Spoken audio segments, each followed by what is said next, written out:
नमस्कार विद्यार्थियों, आप सभी का मेरे digital platform English with RJ03 में आपका स्वागत है। जैसा कि आप देख पा रहे, हम LDC जो 2026 जुलाई में होने वाली है परीक्षा, उसके क्लास को लेकर के हम डिस्कशन करने जा रहे हैं। जैसा कि हमने अपने पुरानी क्लासों में देखा था, हमने सबसे पहले वर्ड के बारे में देखा, तत्पश्चात हमने क्लोजेस के बारे में पढ़ा, फ्रेज के बारे में पढ़ा, सेंटेंस के बारे में पढ़ा, काइंड्स ऑफ सेंटेंस के बारे में पढ़ा। आज हम सबसे महत्वपूर्ण टॉपिक होता है पार्ट्स ऑफ स्पीच, उसके बारे में चर्चा करेंगे। देखिए स्टूडेंट्स, पार्ट ऑफ स्पीच होता क्या है? पार्ट ऑफ स्पीच मतलब होता है शब्द भेद कहते हैं। ऐसी कहावत है, there is not a single word in English is orphan, यानी अंग्रेजी में एक भी शब्द अनाथ नहीं है।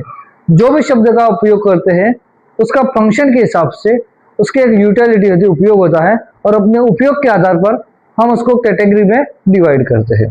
तो आइए हम इस पर डिटेल चर्चा करते हैं आज। देखिए आपके सामने बोर्ड में लिखा हुआ है parts of speech. Parts of speech अंग्रेजी में 8 शब्द भेद होते हैं, जिसके अंदर होते हैं noun, pronoun, verb, adjective, adverb, prepositions, conjunctions and interjection. ये 8 हैं और हमें उनकी जो जानकारी है, बेसिक जानकारी, वो हमें इसकी देखनी है, उसको पढ़ना है। तो आइए हम इसको डिटेल में पढ़ते हैं। सबसे पहले मैं आपको एक छोटी सी बात बताऊंगा कि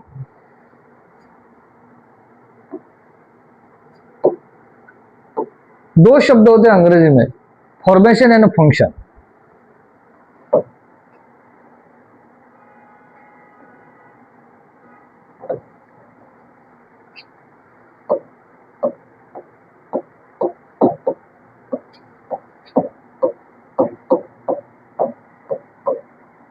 पार्ट्स ऑफ स्पीच, जैसा कि आप देख पा रहे हो, पार्ट्स ऑफ स्पीच का रिलेवेंट क्या होता है?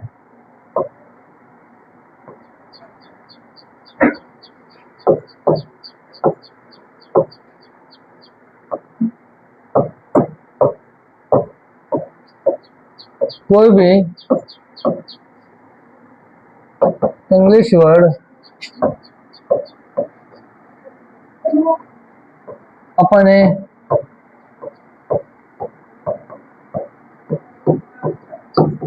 फंक्शन के आधार पर जाना जाता है। ये समझने के लिए परिभाषा मैंने इसको इजी किया है, इसको सरलीकरण किया है। यहाँ लिखा हुआ कि कोई भी शब्द अपने फंक्शन के आधार पर, दो चीजें होती है, एक तो होता है फॉर्मेशन और एक होता है फंक्शन। फॉर्मेशन का मतलब होता है उसकी रचना या बनावट, और फंक्शन का इसको बोलते हैं बनावट, जिसको आप कह सकते हैं। और फंक्शन का मतलब होता है कार्य, यानी जरूरी नहीं है कि कोई शब्द जैसा है वैसा ही रहे, वह अलग अलग जगह पे अलग अलग प्रकार से काम करता है और अपने काम के आधार पर उसको हम कैटेगरी में डिवाइड करते हैं, और यही होता है पार्ट ऑफ स्पीच। जैसे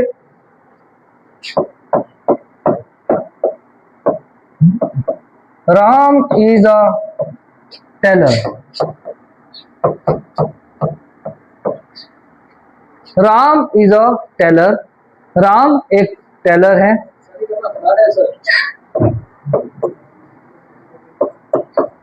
He tailors my dress। अब इस वाक्य को देखते हैं। यहां पे टेलर लिखा हुआ है, टेलर का मतलब होता है दर्जी, यानी एक नाउन है यहाँ पे।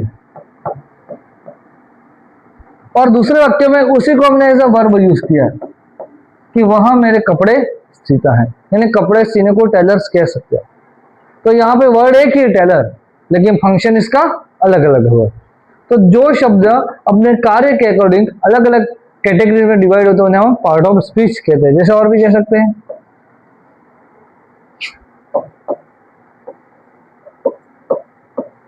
Google is a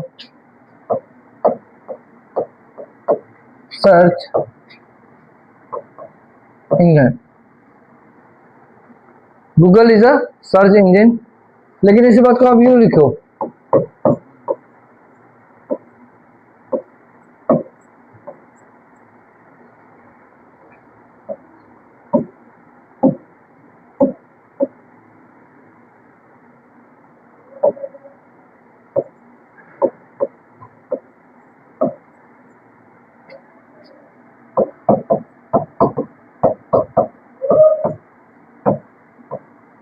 I googled this information, मैंने इस सूचना को गूगल किया, यानी गूगल पे सर्च किया।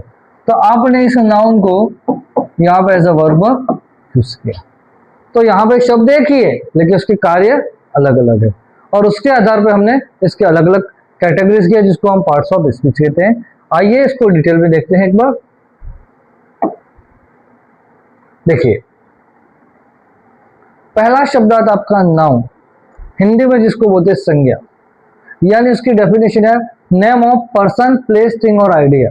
किसी व्यक्ति का नाम, किसी वस्तु का नाम, किसी जाति का नाम, किसी गुण का नाम, किसी धर्म का नाम, किसी क्रिया का नाम। Any naming word is a noun, any naming word is a noun, यानी दुनिया में जो भी नाम है वो सारे नाउन कहलाते हैं। जैसा कि आपको पता है, हिंदी के नाम शब्द में न आता है और इंग्लिश के नाउन में एन आता है। तो N stands for the noun and N stands for the नाम, यानी नेम के अंदर भी नाउन है। यानी आप जिस प्रकृति के अंदर, इस यूनिवर्स के अंदर जो चीजें देख रहे हैं वे सारी की सारी नाउन होती है। जैसे example, Rahul is a teacher, Rahul एक अध्यापक है। यहाँ पे राहुल शब्द किसी व्यक्ति का नाम है, वह नाउन है। और टीचर, टीचर कौन है? अध्यापक, यानी किसी व्यवसाय का नाम है, किसी पद का नाम है, तो वह भी एक नाउन है। Jaipur is a beautiful city, Jaipur एक सुंदर शहर है। तो यहाँ पे आप देखोगे जयपुर किसी शहर का नाम है, और सिटी, सिटी भी अपने आप में नाउन शब्द है। अगला आपके सामने आता है प्रोनाउन। प्रोनाउन मतलब सर्वनाम कहते हैं, हिंदी में जिसको आप बताया जाता है कि संज्ञा के बदले में काम आने वाले शब्दों को सर्वनाम कहते हैं। The word that replaces a noun is called a pronoun. वे शब्द जो संज्ञा के बदले काम आते वे सारे प्रोनाउन होते हैं। जैसे Rahul is absent, he is ill, Rahul अनुपस्थित है, वह बीमार है। तो बीमार कौन है? राहुल, वही एब्सेंट है। तो मैंने यहाँ पर राहुल शब्द का रिपीटेशन नहीं किया, उसके स्थान पर मैंने ही का प्रयोग किया। तो राहुल किसी व्यक्ति का नाम है, यस इट्स अ नेम, और उस नाम के बदले में मैंने जो शब्द यूज किया हो गया सर्वनाम हो। यानी संज्ञा के बदले काम आने वाले शब्दों को क्या कहते हैं? सर्वनाम कहते हैं। The word that replaces a noun is called pronoun. वे शब्द जो नाउन को रिप्लेस करते वे सारे प्रोनाउंस होते हैं। अगला था वर्ब। देखिए, verb is the soul of a sentence. एक वर्ब होती है, किसी भी वाक्य की आत्मा होती है। Without verb a sentence can not stand in its own, यानी बिना वर्ब के एक वाक्य को अपना पूरा मीनिंग कभी नहीं मिल सकता। A word that show the action or state of being and the possession. एक चीज आती है कि एक वर्ब मुख्य रूप से तीन चीजें बताती है। एक तो स्टेट ऑफ बीइंग यानी अवस्था को बताती है, दूसरा एक्शन यानी कार्य को बताती है, और तीसरा पोजेशन यानी स्वामित्व या अधिकार को बताती है। जैसे आप देखते हैं, शी राइट्स अ लेटर, वह पत्र लिखते हैं। लिखना एक क्रिया है, यस, ये एक्शन को डिनोट करता है। ही इज हैप्पी, वह खुश है, उसका होना बताता है, ये कौन बताता है? इज। और एक पोजेशन की वर्ब आती है जिसमें आप कह सकते हो आई हैव अ कार, मेरे पास कार है, यानी कार का मालिक कौन हुआ? मैं। तो वहां पे वह पोजेशन की वर्ब आती है। अगला था एडजेक्टिव। देखिए, एडजेक्टिव आपके बहुत बड़ी क्लास होती है, इसके अंदर ये आर्टिकल्स आते हैं, इसके अंदर डिटर्मिनर्स आते हैं। एडजेक्टिव क्या होते हैं? हिंदी में कहें तो विशेषण। वे शब्द जो संज्ञा अथवा सर्वनाम की विशेषताएं बताते हैं उन्हें हम कहते हैं विशेषण। The word that qualifies a noun or pronoun is called an adjective. वे शब्द जो संज्ञा के बारे में बताते हैं कि संज्ञा जो नाउन है वह संख्या में कैसा है, क्वालिटी में कैसा है, गुण में कैसा है, रंग में कैसा है, रूप में कैसा है, ये सारी चीजें बताने वाले शब्द कौन होते हैं? एडजेक्टिव होते हैं। यहाँ पे लिखा हुआ describes a noun or pronoun, जो नाउन या प्रोनाउन के बारे में बताता है। जैसे she is a beautiful girl, वह एक सुंदर लड़की है। लड़की तो है लेकिन कैसी है? सुंदर, यानी सुंदर होना उस लड़की की विशेषता होती है। तो जो शब्द नाउन के बारे में बताते हैं वे सारे एडजेक्टिव कहलाते हैं। अगला आता है आपका एडवर्ब, क्रिया विशेषण। To add something in the meaning of verb, adjective और अनदर एडवर्ब। वे शब्द जो किसी वर्ब के बारे में बताते हैं, किसी एडजेक्टिव के बारे में बताते हैं या किसी एडवर्ब के बारे में बताते हैं, वे सारे एडवर्ब्स होते हैं। डिस्क्राइब अ वर्ब, एडजेक्टिव और अनदर एडवर्ब, यानी क्रिया विशेषण होते हैं। क्रिया की विशेषताएं बताती, क्रिया कैसे हुई, कितनी बार हुई, क्यों हुई। जैसे यहाँ पे लिखा ही रन्स फास्ट, वह तेज दौड़ता, यहाँ पे ही करता हो गया, दौड़ना क्या हो गई, क्रिया।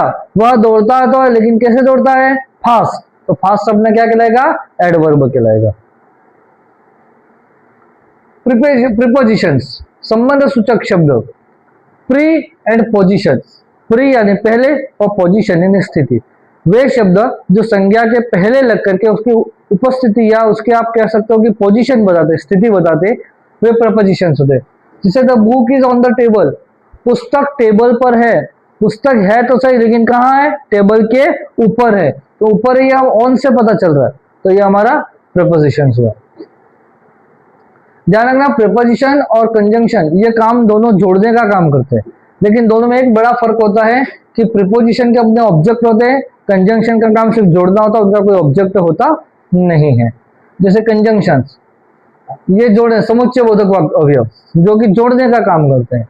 Join words of the sentence, जो वाक्य को जोड़ने का या शब्दों को जोड़ने का कार्य करते हैं। जैसे Ram and Shyam are friends, Ram और श्याम दोनों मित्र हैं, तो राम और श्याम इनको जोड़ने का काम कौन कर रहा है, एंड कर रहा है, तो एंड हमारा क्या हो गया, कंजंक्शन हो गया। अब इंटरजेक्शन यानी विस्मयादि बोधक जो शब्द होते हैं, जो ऐसे शब्द होते हैं जो भावों को बताते हैं, just like wow, hurrah, alas, oh, अरे, ऑसम, ये सारे शब्द क्या कहलाते हैं, इंटरजेक्शंस कहलाते हैं। ये इनका काम केवल मात्र होता है अपने एक्सप्रेशंस को बताना, इतना इनका काम होता है। ये कुछ ट्रिक्स है उसको समझने की। जैसे ये शॉर्ट है NPVAAPCI।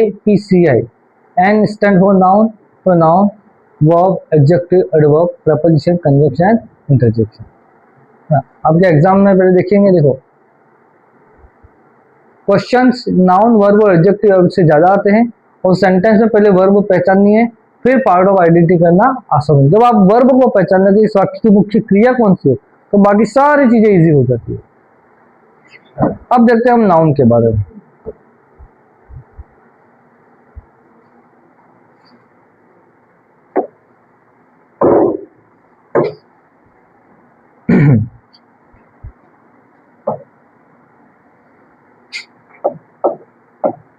नाउन,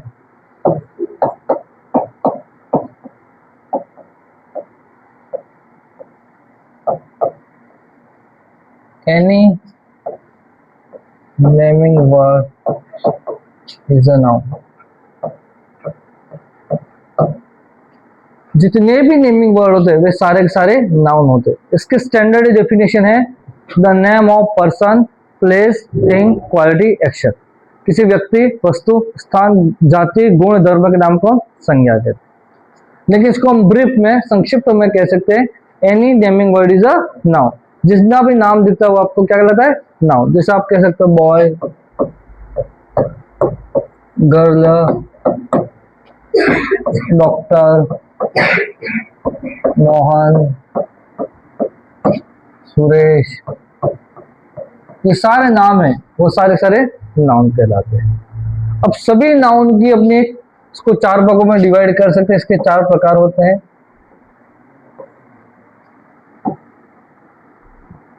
इसके चार प्रकार होते हैं काइंड्स ऑफ नाउन में। जैसे पहला होता है आपका कॉमन नाउन। कॉमन नाउन का मतलब होता है जातिवाचक संज्ञा। प्रॉपर नाउन, कलेक्टिव नाउन, और चौथा है आपका एब्स्ट्रैक्ट नाउन यानी भाववाचक संज्ञा।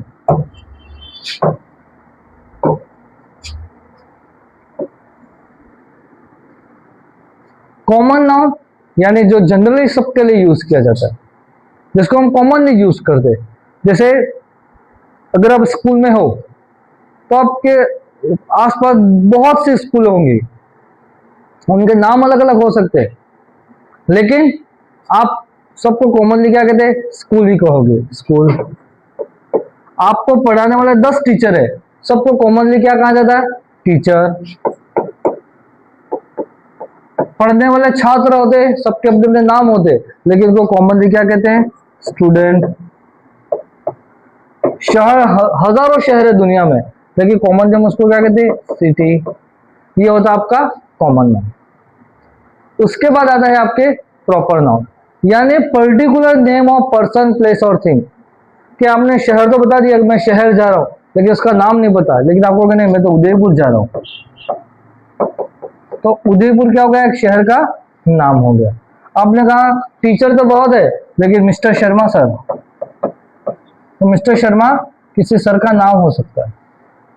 आपने कहा मैं तो इस गांव जाता हूं, तो कोई गांव हो गया, उसका नाम हो गया। आपने कहा मैं तो इस राज्य का रहने वाला हूं, तो भारत में कई राज्य है, पंजाब हो गया, उड़ीसा हो गया, उत्तर प्रदेश, मध्य प्रदेश, लेकिन आपने कहा मैं तो इस राज्य का रहने वाला हूं, तो राज्य शब्द कॉमन नाउन है। लेकिन आपने कहा राजस्थान, तो राजस्थान आपका प्रॉपर नाउन है। तो प्रॉपर नाउन ये होते हैं। उसके बाद आते हैं आपके कलेक्टिव नाउन।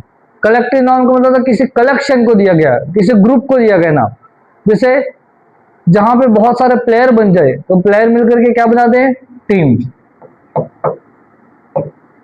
हम कहते हैं टीम है, टीम का मतलब क्या? उसमें खिलाड़ी है। हम कहते हैं बच्चे पढ़ रहे, बच्चे कहाँ पढ़ते हैं? क्लासों में पढ़ते हैं, तो क्लास में कौन आता है? द ग्रुप ऑफ स्टूडेंट्स, उसको हमने क्लास कहा, ये कलेक्टिव नाउन हुआ। हमने कहा जजेस, बहुत सारे न्यायाधीश मिलकर के किसी डिसीजन को देते, वहां पे जूरी, तो जूरी एक कलेक्टिव नाउन हुआ। एब्स्ट्रैक्ट नाउन, भाववाचक संज्ञा, जिसके अंदर आप अपनी भावनाओं को बताते हैं, स्टेट ऑफ बीइंग को बताते हैं। जितने भी आर्ट्स, कॉमर्स, साइंस, सारी चीजें वो किसमें आएंगी? भाववाचक में। जिसको देखा ना जा सके, जिसको तोला ना जा सके, जिसको नापा ना जा सके, जिसको बारे में सिर्फ कल्पना की जा सकती है। जैसे मैंने कहा लाइफ, जीवन, जीवन को किसी ने देखा है? नहीं देखा। जीते हुए मनुष्य को देखा होगा, लेकिन जीवन को किसी ने नहीं देखा। डेथ, मृत्यु, तो मौत को, मरते हुए आदमी की अवस्था देखिए, मौत को नहीं देखा किसी ने, तो वह होगी आपकी। उसी प्रकार ग्रामर, ग्रामर के नियम पढ़े, लेकिन ग्रामर को नहीं देखा। उसी प्रकार मनुष्य की भावनाएं होती, जैसे लव, लव का मतलब था प्रेम। आप कह सकते हो कि मेरी माँ मुझसे 200 किलो प्रेम करती है, आप उसको नाप सकते हैं? नहीं, उसको सिर्फ फील किया जा सकता है, भावना करके। ये सारे एब्स्ट्रैक्ट नाउन होते हैं। आइए और कुछ डिटेल में इसके बारे में देखते हैं। देखिए, ये नाउन की डेफिनेशन हो गई। उसके बाद इसके काइंड्स के ऊपर जाते हैं। Proper noun, common noun, collective noun, abstract noun, material noun. Material noun को वैसे मॉडर्न इंग्लिश ग्रामर में इसको गिना नहीं जाता, मतलब इसको पढ़ने की आवश्यकता नहीं होती है मटेरियल नाउन को, क्योंकि ऐसा माना जाता है कि दुनिया में सब कुछ मटेरियल से बना हुआ, सब कुछ पदार्थों से बनकर बना हुआ। प्रॉपर नाउन यानी स्पेसिफिक नेम, जिसको कैपिटल लेटर में लिखा जाता है, ध्यान रखना। प्रॉपर नाउन का पहला अक्षर क्या होगा? कैपिटल होगा। जैसे मैंने लिखा है यहाँ पे राहुल, इंडिया, ये प्रॉपर नाउन है। कॉमन नाउन जिसको बोलते हैं जातिवाचक संज्ञा, जो जनरल नेम, जैसे बॉय, सिटी, रिवर, जैसे गंगा रिवर, तो रिवर तो भारत में बहुत सारी है। मैं कहा मैं तो नदी में गया, या मैं नदी में तैरा, तो कितनी नदी है हमको पता, लेकिन आपको मैं गंगा नदी में तैरा, तो आप बताना चाहते हो कि आप उस नदी की बात करें जिसका नाम क्या है? गंगा। तो गंगा शब्द प्रॉपर हुआ, और रिवर शब्द क्या हुआ? कॉमन हुआ। कलेक्टिव नाउन, किसी ग्रुप, पर्सन या थिंग या उसके प्लेस के ग्रुप को दिया गया नाम। जैसे मैंने कहा team, the group of players, army, the group of soldiers, bunch, the group of grapes या कीज, उसको हमने कह दिया कलेक्टिव नाउन। एब्स्ट्रैक्ट नाउन का मतलब था जिसके अंदर फीलिंग्स हो, आइडिया हो कोई, जैसे ब्रेवरी, लव, ऑनेस्टी, ये सब एब्स्ट्रैक्ट नाउन में आते हैं। मटेरियल नाउन जिसके अंदर सारे सब्सटेंसेस होते हैं, मटेरियल होते हैं। जैसे यहाँ पे लिखा हुआ गोल्ड हो गया, वाटर हो गया, मिल्क हो गया, ये सारे किसमें आएंगे? मटेरियल नाउन में होते हैं। अब देखिए स्टूडेंट्स, एक नाउन होता है, उसको दो सब कैटेगरीज में बांटते हैं। उसमें काउंटेबल होते हैं और अनकाउंटेबल होते हैं। जिसको गिना जा सके उसको बोलते हैं काउंटेबल नाउन। जैसे बुक, पेन, एप्पल, ये सिंगुलर और प्लूरल में होते हैं। जैसे बुक का हो गया बुक्स, पेन का हो गया पेन्स, एप्पल का हो गया एप्पल्स। उनका बहुवचन हो सकता है, लेकिन कुछ नाउन ऐसे थे जो अनकाउंटेबल, जिनको गिना नहीं जाता। जैसे पानी, वाटर को गिना नहीं जा सकता। शुगर, शक्कर को गिना नहीं जा सकता। एडवाइस, सलाह, सलाह को गिना नहीं जा सकता। इंफॉर्मेशन, सूचना, इनका कभी ये नहीं होगा वाटर, शुगर, एडवाइसेज, इंफॉर्मेशंस, ये नहीं होगा कभी भी। इसका ये सिर्फ अनकाउंटेबल सिंगुलर नाउन में ये चलती है, उनकी प्लूरल फॉर्म नहीं होती। नंबर्स होते हैं सिंगुलर, प्लूरल, जैसे boy, boys, box, boxes, baby, babies, live, lives. F या एफ को हटा करके IES या VES लगाया जाता है। देखिए इंपॉर्टेंट एक्सेप्शनल्स, ठीक है। देखिए आप देखेंगे मैन चाइल्ड, चिल्ड्रन फूड, उसके बाद है फिट माउस। तो यहाँ पे माउस का होता है माइस, फूड का होता है फिट, चाइल्ड का होता है चिल्ड्रन, है ना। उसके बाद मैन का होता है MEN, मैन। तो यह सबके सामने लगे। कुछ ऐसे होते हैं जिनका अलग तरीके से बनना है, जैसे CHILD, चाइल्ड का मतलब एक बच्चा, लेकिन चिल्ड्रन का हो तो बहुत सारे बच्चे हो जाते हैं। उसी प्रकार MAN, मैन यानी एक पुरुष, और MEN यानी बहुत सारे पुरुष। ये इस प्रकार बहुवचन होता है। अब देखिए जेंडर होते थे 4 इंग्लिश के अंदर, मैस्कुलाइन, फेमिनाइन, ठीक है। उसके बाद होते हैं आपके कॉमन जेंडर और होते हैं न्यूट्रल जेंडर। जैसे हम कहते हैं ये एग्जाम्पल है, बहुत से एग्जाम्पल हो सकते हैं, मैंने आपको सिर्फ ब्रीफ बताने के लिए होता क्या यही बताने की जरूरत है। मस्कुलाइन यानी पुल्लिंग और फेमिनाइन यानी स्त्रीलिंग। जैसे राजा, राजा का क्या होगा रानी, किंग यानी राजा, क्वीन यानी रानी। लॉयन यानी शेर, लॉयनेस मतलब शेरनी। एक्टर यानी अभिनेता, एक्ट्रेस का मतलब होता है अभिनेत्री। अब मॉडर्न इंग्लिश में न्यूट्रल यूसेज भी आता है, ठीक है।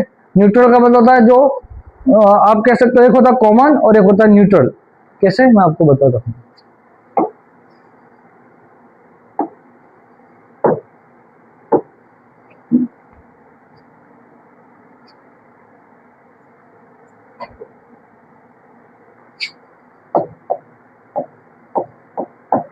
मस्कुलाइन और एक होता है फेमिनाइन।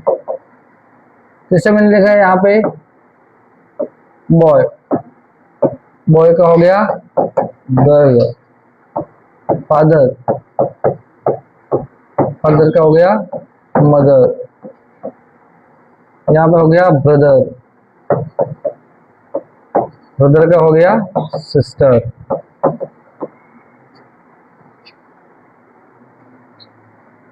किंग, किंग यानी राजा,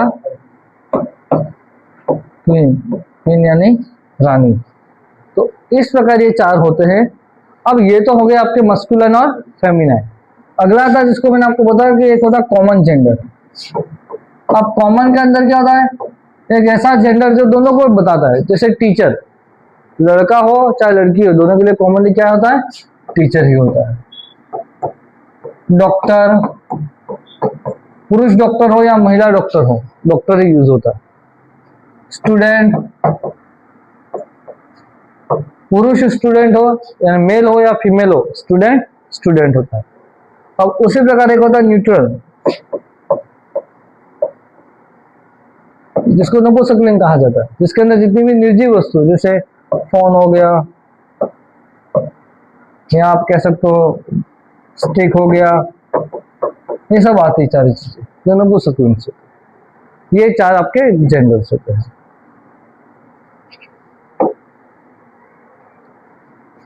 अब आता केस। केस मतलब होता कारक, है ना। वैसे केस नाउन में भी होते हैं और केस प्रोनाउन में भी होते हैं। 3 केस होते हैं, नॉमिनेटिव केस, इसको एक्यूजेटिव केस भी कहते हैं, ऑब्जेक्टिव केस भी कहते हैं, और पजेसिव केस भी कहते हैं। तीसरा होता है पजेसिव। नॉमिनेटिव केस का मतलब होता है जब कोई संज्ञा सब्जेक्ट का काम करती है। तो जैसे मैंने लिखा है यहाँ पे राम प्लेस, राम सब्जेक्ट का काम करेगा, उसमें नॉमिनेटिव केस होगा। लेकिन मैं कहता हूं आई सा राम, मैंने राम को देखा, किसको देखा, राम को, वो ऑब्जेक्ट हुआ, उसमें आपके ऑब्जेक्टिव केस होता है। और राम्स बुक, राम की पुस्तक, पुस्तक तो है लेकिन किसकी है? राम की। पुस्तक पे अधिकार किसका है? राम का, तो उसमें पॉसेसिव केस होता है। कुछ रूल्स देखते हैं अपन। अनकाउंटेबल नाउन्स प्लूरल नहीं होते, यानी जितने भी अनकाउंटेबल नाउन होते उनकी प्लूरल फॉर्म नहीं होती। जैसे इंफॉर्मेशंस एंड इंफॉर्मेशन, तो इंफॉर्मेशंस कहना गलत है, इंफॉर्मेशन कहना सही है। सम नाउन्स ऑलवेज सिंगुलर, जैसे फर्नीचर, लगेज, एडवाइस, ये अपने आप में सिंगुलर होते हैं, उनकी कोई प्लूरल फॉर्म नहीं होती। Some nouns are always plural, जैसे सीजर्स, सीजर्स का मतलब कैंची, कैंची ये शब्द अपने आप में बहुवचन है। ट्राउजर्स, हम जो पैंट पहनते हैं पैंट्स, तो इसके अंदर दो होते हैं, अपने दो फाड़ होते हैं, दो पार्ट्स होते हैं, इसलिए उनको प्लूरल में लिखा जाता है। स्पेक्टिकल्स, चश्मे, तो चश्मे में दो होते हैं, किसी का एक चश्मा तो होता नहीं है, तो वो अपने आप में बहुवचनीय होते हैं। उसके बाद कलेक्टिव नाउन्स सिंगुलर और प्लूरल दोनों हो सकते हैं, जैसे the team is winning, team यहाँ पे यहाँ पे टीम है वह कलेक्टिव नाउन है जो कि सिंगुलर का काम कर रही है अगर इकाई के रूप में हो। लेकिन अगर टीम है वह, यानी जो कलेक्टिव नाउन है वह बढ़ जाता है, डिवाइड हो जाता है, तो वह प्लूरल की फॉर्म आती है, जैसे द टीम आर फाइटिंग, टीमें लड़ रही है। उसके बाद एपोस्ट्रोफी क्या होता है? का के की अर्थ में, जब आपको किसी, जैसे राहुल का मकान, तो राहुल्स हाउस, बॉयज हॉस्टल, लड़कों की हॉस्टल, का के की अर्थ में इसको इस प्रकार एपोस्ट्रोफी लगाई जाती है, इस प्रकार। ये गलत, हाँ ये सही है। इसमें भी देखो आप, सिंगुलर है राहुल्स, तो राहुल की बैठ कोमा ऊपर और एस लिखा हुआ है, राहुल की पुस्तक। बॉयज हॉस्टल, तो बॉयज बहुवचन है, उसके बाद एपोस्ट्रोफी किया और हॉस्टल लिखा हुआ है। आइए अपन थोड़ा इसका प्रैक्टिस करते हैं। Identify the noun honesty is the best policy, तो इसमें दो हैं, ऑनेस्टी, ठीक है, और एक होता है पॉलिसी, ये दोनों नाउन है। कौन सा नाउन है? एब्स्ट्रैक्ट नाउन है, भाववाचक संज्ञा। चूज द करेक्ट प्लूरल, बहुवचन देखना, चाइल्ड सही है या चिल्ड्रन सही है? तो चिल्ड्रन सही है। इसमें ये प्रश्न पूछा गया, find error, she gave me many advices, उसने मुझे बहुत सारी सलाह दी, तो यहाँ पे ये शब्द गलत है, एडवाइसेस कभी होगा नहीं, होगा सिर्फ क्या? एडवाइस ही होगा। द हर्ड ऑफ, हर्ड का मतलब झुंड, the heard of cows is grazing, ये कलेक्टिव नाउन है ना। अब देखिए स्टूडेंट्स, अब सब लोग तैयारी कर रहे हैं, कंपटीशन का दौर होता है, और कंपटीशन एग्जाम्स के अंदर सबसे बड़ा चैलेंज होता है अपने आप को स्टेबल रखना, अपने आप का माइंडसेट मजबूत रखना। लोग क्रिटिसिज्म करते हैं, जो तैयारी करता है उसी के फेल होने के चांसेस हैं, जो कभी तैयारी करता ही नहीं है वो तो बैठ करके आपके सिर्फ कमेंट्स ही कर सकता है। इसलिए स्टूडेंट्स, आपको एक छोटी सी बात कहता हूँ मैं कि देखिए, आप जो भी कर रहे हो लगातार प्रत्यक्ष लगातार जूझते रहे, परीक्षा की तैयारी निश्चित रूप से करते रहें। जैसा कि लिखा है कि ताल्लुक कौन रखता है नाकामयाब से, यहाँ मिले जो मंजिल सारे रिश्ते बोल पड़ते हैं, मेरी खूबी पे रहते हैं अहले जुबा खामोश, और चर्चा हो मेरे ऐबों पे तो गूंगे भी बोल पड़ते हैं। यानी जब चर्चा आपकी गलतियों पे होगी तो गूंगे भी बोल पड़ते हैं। इसलिए हमें प्रभावित भी होना, आपको लगातार पढ़ते रहना है, और जब आपका उद्देश्य सरकारी या राजकीय सेवा है तो कितनी बार फेल होते वो मैटर नहीं करता है, आप उठे, पढ़े और लगातार इसको, जब तक लक्ष्य की प्राप्ति नहीं होती है आप पढ़ते रहे, और हम ऐसे ही सारी चीज़ें आपके साथ शेयर करते रहेंगे। आई होप आपने क्लास को एंजॉय किया होगा। So thank you student for watching, thank you.